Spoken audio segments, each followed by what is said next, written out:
वालेकुम।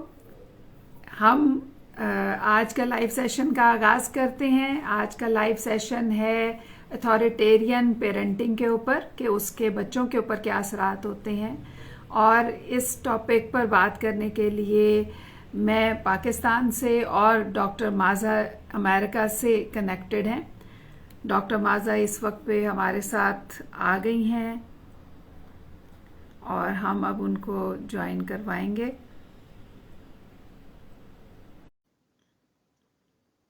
जी,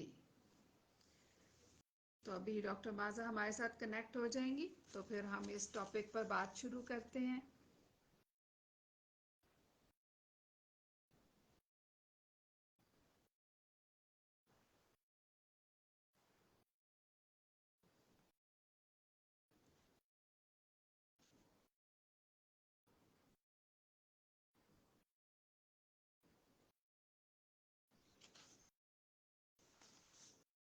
जी जनाब, थोड़ा सा और वेट करना होगा।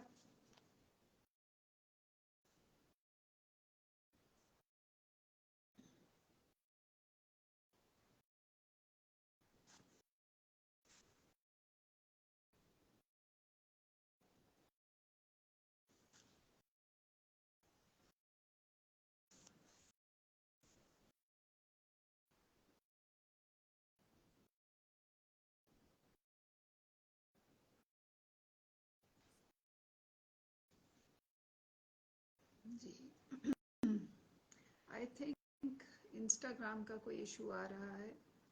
आ, उनके साथ कनेक्ट नहीं हो पा रहे।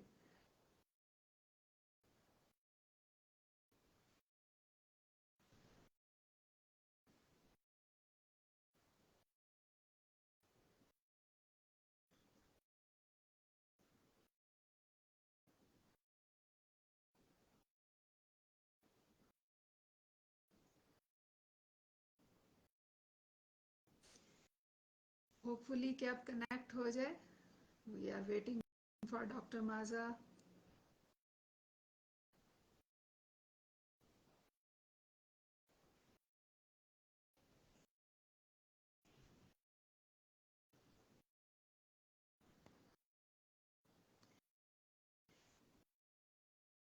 ओके, आई थिंक इंस्टाग्राम का कोई इशू आ रहा है और डॉक्टर माज़ा हमारे साथ कनेक्ट नहीं हो पा रही।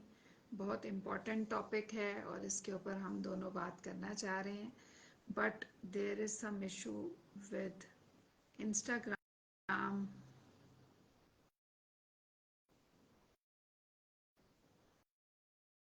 And it is not working. Hello. Assalamualaikum. So sorry for this delay. I don't know, it was not working. हाँ, there was some problem with Instagram, I think. Mhm. इसलिए चले हम अब थोड़ा लेट हो गए, लेकिन लेट होने के बावजूद हम पूरा टाइम देंगे अपने व्यूअर्स को। यानी हम इसमें जो 20 मिनट्स का हमने रखा होता है वो हम रखेंगे। तो आज का हमारा टॉपिक है अथॉरिटेरियन पेरेंटिंग पे और उसके बच्चों के ऊपर जो असरात होते हैं उस पे। तो माज़ा, आप कुछ कहना चाहेंगे इस हवाले से? बिल्कुल। Today we're going to talk about authoritarian parenting and how it affects on child development and in general in life. So authoritarian parenting, as we all know, it is very demanding, but also they are not very responsive on their child's needs and wants. They are impatient with their misbehavior of children, so that's why they just go directly to harsh treatment or punishment rather than to have a conversation with them. That's called authoritarian parenting.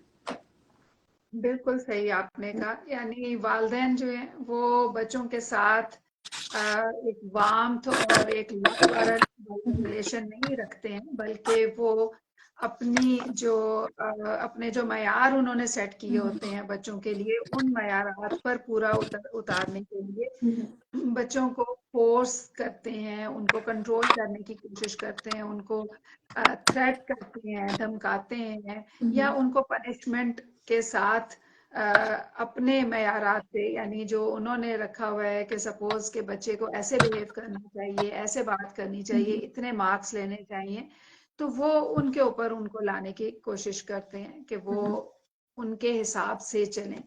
तो ये authoritarian जो parenting होती है, इस की वजह से बच्चे बहुत ज़्यादा सफ़र करते हैं और बच्चों में बहुत से इश्यूज इसकी वजह से नज़र आते हैं। तो आज हम इन्हीं इश्यूज पे बात करेंगे। तो माज़ा, आप बताएंगे कि बच्चों के बिहेवियरल इश्यूज जो होते हैं, जैसे सपोज कि वो चीखते हैं, वो लड़ते हैं, मारते हैं, इस तरह के बिहेवियर्स भी अथॉरिटेरियन पेरेंटिंग की वजह से हो सकते हैं? बिल्कुल। एविडेंस भी इसके हवाले से हैं. There are like a lot of researches on this that they support that authoritarian parenting is linked with externalizing behavioral problem of the children. So there is a strong link between these two.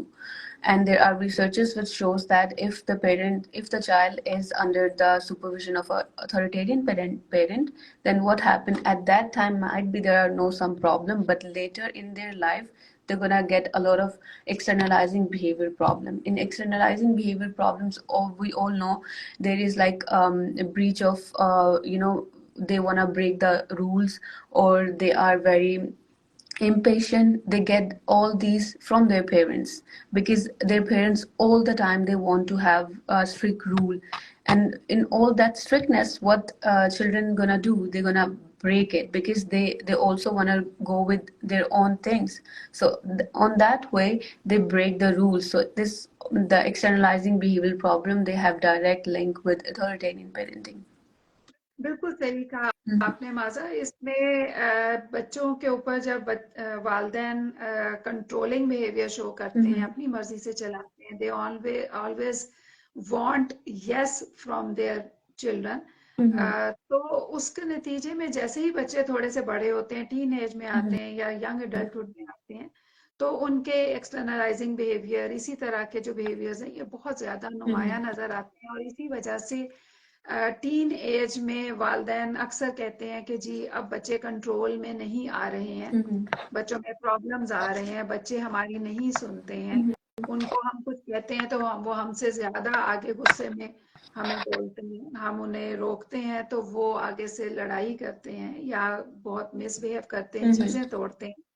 तो ये सारे behaviours उस as में बच्चे show करते हैं जिस as में उनके अंदर इंडिपेंडेंस की ख्वाहिश आना शुरू हो जाती है। They want to be independent, जो कि टीन एज की होती है। तो इसमें वही वालिदैन के जो रवैये होते हैं उनकी वजह से मोस्टली होता है कि बच्चे इस तरह के बिहेवियर शो करते हैं। बिल्कुल। So I have one question, Tehmina ji. What do you think that there is any link between authoritarian parents and how the social skills of a child developed, or there are lack of social skills development in children? Do you think there is any link between these two?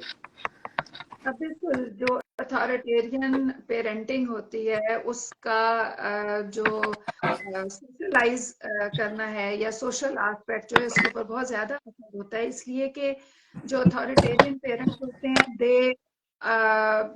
They have their standards, set standards, और वो उनके हिसाब से चाहते हैं कि बच्चे चलें। तो बच्चों को खुद अपने आप में सीखने का मौका नहीं मिलता, सलाहियतें डेवलप नहीं होती। वो कैसे कम्युनिकेट करेंगे लोगों के साथ, वो कैसे लोगों का एहसास कर सकते हैं, वो किस तरह से उनके साथ बेहतर कम्युनिकेट कर सकते हैं, उनके हवाले से सोच सकते हैं, उनकी पसंद नापसंद या उनके लिए क्या उनके जरूरियात है उनको समझ सकते हैं। ये सब कुछ जो है इसमें प्रॉब्लम्स आते हैं, जिसमें हम सबसे पहला पॉइंट जो होता है वो ये होता है कि हम देखते हैं कि ऐसे बच्चे जो हैं वो एम्पैथी शो नहीं करते हैं। मोस्टली ऐसा होता है कि उनके अंदर एम्पैथी नहीं होती, यानी वो दूसरे की क्या फीलिंग्स होंगी, अगर मैं कुछ उसे कहता हूँ तो उसकी क्या फीलिंग्स होंगी, तो वो इस चीज का एहसास नहीं कर पाते हैं। इसी वजह से हम देखते हैं कि उनके अंदर दूसरों को कंट्रोल करने और दूसरों के साथ मिसबिहेव करने, दूसरों को अपनी मर्जी से चलाकर उनसे अपनी मर्जी मनवाने के बिहेवियर्स जो हैं ये बहुत ज्यादा नजर आ रहे होते हैं। इसी तरह से वो दूसरों के साथ हेल्पफुल नहीं होते, यानी सपोज कि वो मिलकर चलना नहीं समझते, इस चीज को नहीं समझते कि मिलकर चलना चाहिए और एक दूसरे की हेल्प करनी चाहिए।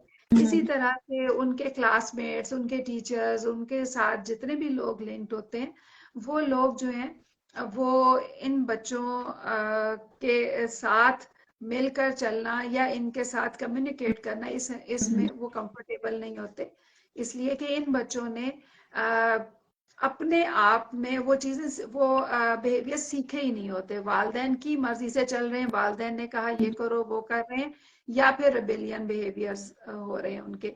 तो इसमें उनके अंदर मेच्योरिटी नहीं आती, वो बहुत ज्यादा यानी इमेच्योर और बहुत ज्यादा इस तरह के बिहेवियर शो करते हैं, जिनसे कि या तो नजर आता है कि वो दूसरों के साथ कनेक्ट नहीं हो पा रहे, या फिर वो अब्यूजिव बिहेवियर्स की तरफ आ जाते हैं।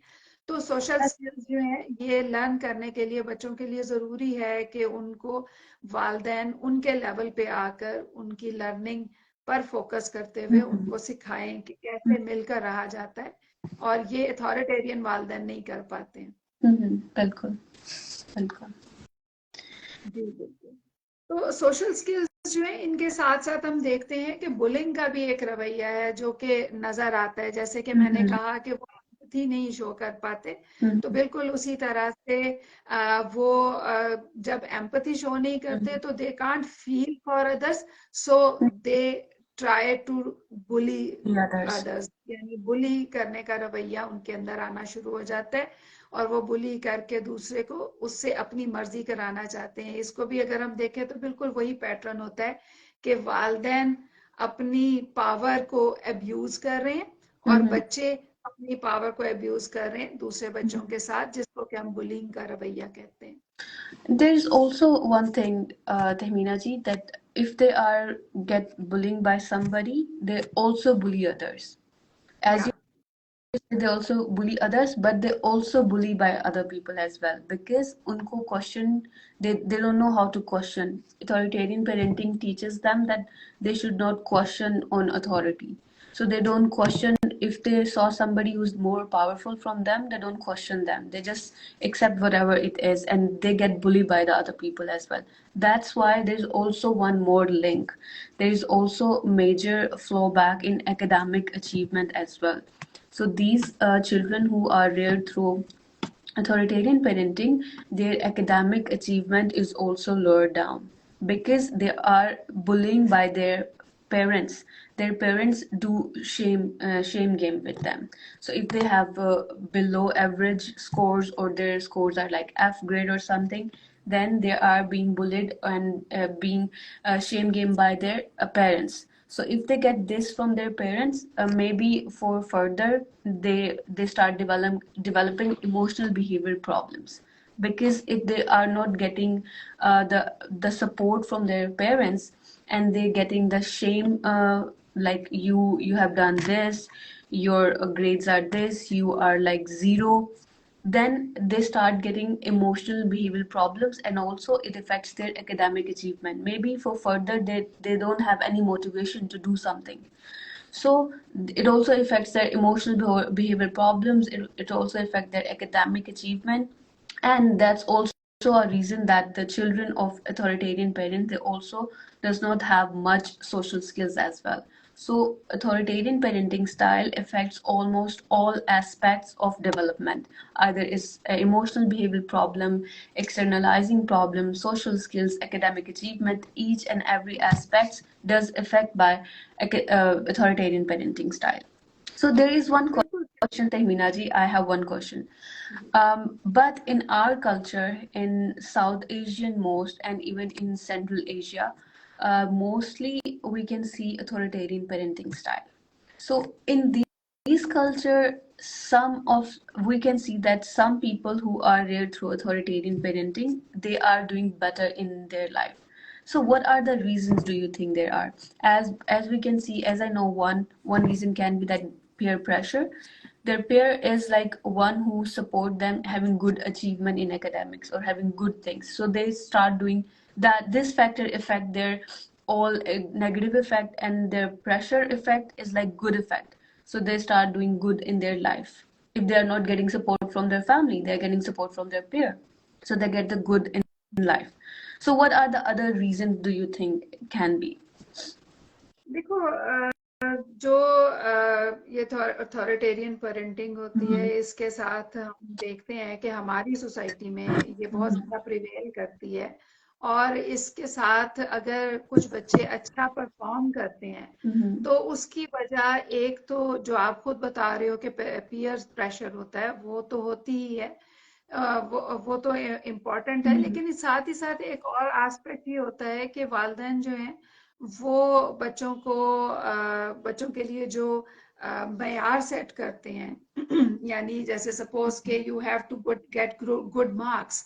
अगर ये मयार बच्चों का सेट किया है और उसके लिए वो कोशिश कर रहे हैं और बच्चा गुड मार्क्स ले भी लेता Mhm. है, तो उसके नतीजे में हो सकता है कि वो एकेडमिकली किसी बेहतर लेवल पे आ जाए, Mhm. या वो अपने जॉब के हवाले से देखें तो बहुत बेहतर जॉब में आ जाए, लेकिन इमोशनली वो डिस्टर्ब हो जाते हैं। Mhm. लेकिन इसमें भी वेरिएशन आती है। वेरिएशन इस लिहाज से होती है कि अगर हम अपनी सोसाइटी को देखें तो इसमें अब तो नहीं, लेकिन अब से कुछ अरसा पहले तक ये एक सोशल नॉर्म थी कि you have to be authoritarian, यानी you have to control your children, you have to warn them if they are not doing according to your Mhm. expectations. You have to set some uh, standards and make them follow them.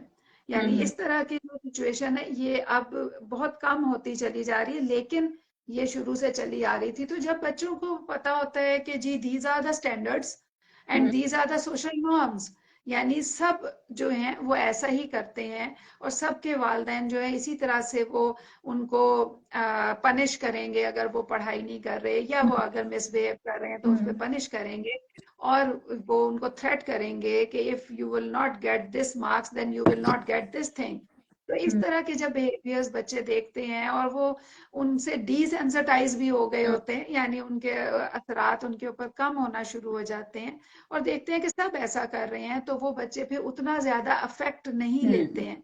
और जब वो affect उतना नहीं लेते तो फिर उनके अंदर जो इमोशंस की रेगुलेशन है, जिसके ऊपर अफेक्ट आ सकता था, वो उतना अफेक्ट नहीं आता जितना कि कुछ और बच्चों पे आ जाता है, जो कि इस चीज को गलत तस्वर करते हुए इसको एक्सेप्ट नहीं Mhm. करते, या वो डिसेंसिटाइज नहीं हुए होते। उनके इर्द गिर्द बहुत सारे लोग जो हैं वो अथॉरिटेटिव बिहेवियर शो कर रहे होते हैं, यानी Mhm. उनके वालदेन जो हैं वो केयर शो कर रहे होते हैं, उनको इम्पोर्टेंस दे रहे होते हैं, but their parents are not doing so.